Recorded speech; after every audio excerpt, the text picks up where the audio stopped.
चंद्र चारिपटे बलय एही बलय को देखि साधारण लोकंक मनरे सामान्य भ्रांत धारणा सृष्टि होइथिबा देखिबाकू मिलिथिला बेले एथिप्रति कौनसी आशंकार कारण नाही बोली पठाणी सामंत प्लानेटोरियम पक्षरु सूचना मिलिछि। बेले बेले एभली बलय देखा जाय थाए। गत बुधवार संध्यारे इंद्रधनुर एक बलय चंद्र चारिपाखरे देखिबाकू मिलिथिला। एहा ओडिशारे प्राय समस्त स्थान रे देखिबाकू मिलिछि बोली पठाणी सामंत प्लानेटोरियम उपनिर्देशक डॉक्टर शुभेन्दु पट्टनायक कहते। प्रकृत में यह मेघ और आलोक द्वारा संघटित एक असाधारण दृश्य। नमस्कार, मु बाबुली कुमार ओझा, पारादीप बासिंदा बड़पुड़िया जुबली मार्केट।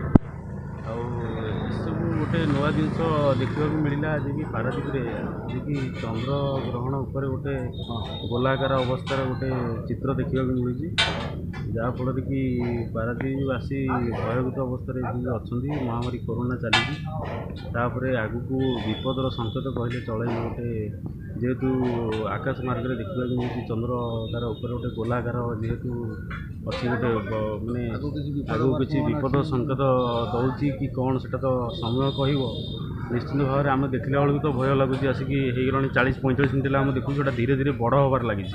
छोट थिला आगु आम देखिलु 45 मिनट 50 मिनट पूर्व छोट थिला, मुझे देखी छोट थिला। एबे धीरे धीरे धीरे धीरे काया विस्तार बढ़ा लगे। अवश्य जना पड़ुनि सेटा कौन, किंतु गवेषक माने जदि चाहिए निश्चित जापर से जिनसा प्रकृत में कौन। मु सुचित्रा साहू, पारादीप बासिंदा। जन चारिपाखे बलय पड़ी मु प्रथम थर द्वितीय थर ये देखुची। जन पाखे गोटे तारा रही 1999 मसीहा बात्यार एमती पड़ी आम देखीलु। एबे कोरोना समय चली, कोरोना रे महा विपद पड़ा। आगू को महा विपद पड़ो बोली आम बहुत माने अनुभव करुचु जे आगू को विपद माड़ी आसुची।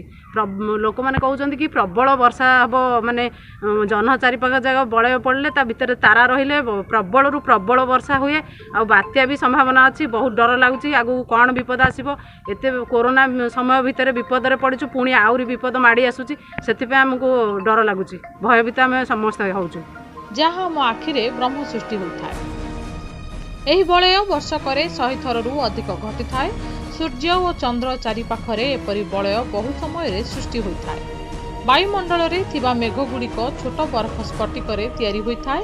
एही स्फटिक गुड़िक खूब पतला और षड़भुज आकार होइथिबारु सेगुड़िक जोड़ी होई रहिथिबा एक प्रिज्म भली कार्य करे। फल एही बरफ स्फटिक माध्यम रे सूर्यालोक गति कला बेले प्रतिसरित होई 22 कोण रे बांकी होई एही आलोक 7 रंग रे विकसित होइथाय।